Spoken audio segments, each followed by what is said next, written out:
This video is about sport delivery systems in Australia. My chosen Australian sport person is Michael Slater. He was an international cricketer for the Australian First 11 from 1993 until 2001, playing 74 tests. I chose Slats because he is a dominant force in the Australian cricket team at his peak, and wanted to see how he had got to the top level and what motivated him to do so. His book, Michael Slater's autobiography, Slats, The Michael Slater Story, with Jeff Apter, was released in 2005. A sport delivery system or service, as described by Shilby and Kellett, 2011, page 270, is an organisational group, structure or agency that is responsible for the coordination and delivery of the opportunity to actively participate in sport. A delivery system can be present from a grassroots or foundation level that is generally managed by volunteers such as parents in the community. In addition to this, a delivery system is also prevalent in latter stages of sport development, which is inclusive of state and national organisations. It is important to understand the structure and function of these systems so that we are able to help facilitate the implementation of sport for all concept within our society. The following vodcast describes a brief history of Slats, the sporting opportunities and pathways he went through to reach the level he did, also an in-depth analysis of what enabled him and encouraged him to achieve his goals. During this analysis, I will highlight the organisations, major events and people that helped him lift to those great heights of cricket. This will create a sound recognition of the sports delivery systems used to help Slats. As a young boy, Slats was becoming a very competitive young cricketer. Local coach Warren Smith heard about him and decided to help Slats develop his game. They've kept a very close bond ever since. Slats quickly began making representative teams around the Riverina area.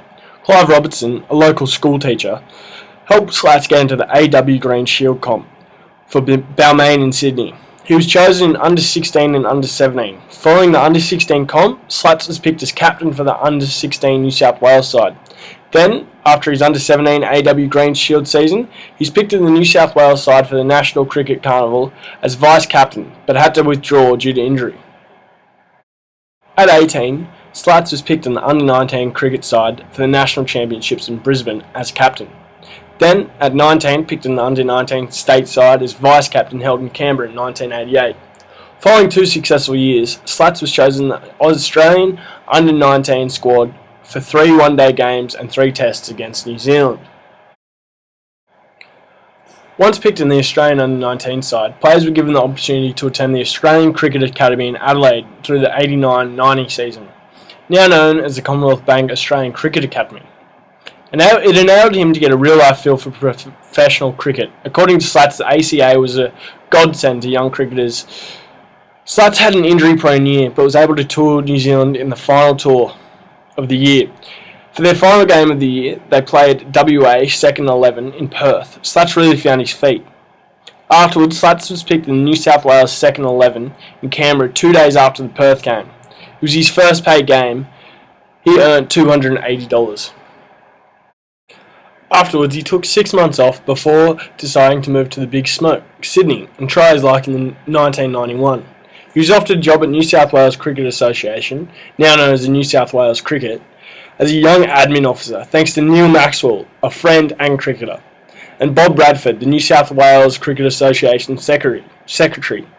Life revolved around cricket for Slats. Started playing for the UNSW at club level, and UNSW even offered him a sports scholarship in applied science. Chosen in the New South Wales squad for the next summer in 1991-92 season, he played regularly for UNSW and New South Wales second 11. In the second last game of the season, Slats was picked for the New South Wales first 11. Start of the 92-93 season, Slats was moved into the New South Wales first 11 as the opening batsman in the Sheffield Shield. On April 2nd, Slats was called into the office of Bob Bradford, where he was told the exciting news that he has been picked in the Ashes squad for the Tour of England, starting in May. A huge honour to any Australian cricketer, if not the highest. He describes it as being hit by a hurricane. Slats was told early on by the coach Bob Simpson not to expect to play much in the test matches, but between them. Then during the matches, Slats played very well, enough to be pushing for a starting position. The day came for the test team to be announced. He was picked to open for Australia in the first test of the 93 Ashes. The rest of his team included David Boone, the War brothers, Merv Hughes and Shane Warne. He wanted to play all 6 tests of that series.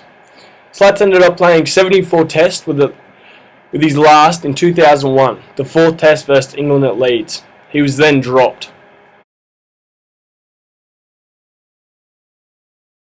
Here's a quick timeline of Slats' career. Slats developed his game through many years of hardship and training. Each level of cricket he achieved helped him grow into a powerful opening batsman he was. As shown in the backyard debate greens, the levels that it takes to achieve Australian teams.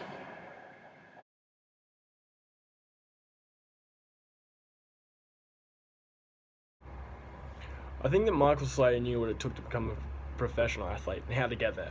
Throughout his autobiography, Slats consistently refers to a little book he would write down his goals when he was coming up through the ranks. For example, making New South Wales under-19 team when he was only 18. This would help him focus and aim toward that goal.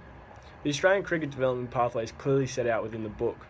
Slats tells his story one step at a time, from New South Wales second 11 to New South Wales first 11 to the Australian squad and then to the actual Australian team. I learned that the Australian Cricket Association sports delivery system is quite clear on how an athlete can go and participate in them, making them an effective pathway, which came as a bit of a shock considering how many kids in Australia actually play cricket. I believe that Slats, the Michael Slater story, is effective in highlighting the sports delivery system, in this case cricket, to the reader.